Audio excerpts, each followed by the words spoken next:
122 বছর অবধি বেঁচে ছিলেন ফ্রান্সের জিন ক্যালম, কিন্তু তিনি যেভাবে ওই বুড়ো বয়সে একজন লোভী উকিলকে জব্দ করেছিলেন তা আজও পৃথিবী বিখ্যাত হয়ে রয়ে গেছে।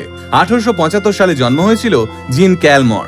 তিনি বিয়ে করেছিলেন, সন্তানও ছিল, কিন্তু 1965 সালে জিন যখন 90 বছর বয়সে পৌঁছলো ততদিনে জিনের স্বামী সন্তান সবাই মারা গেছিল।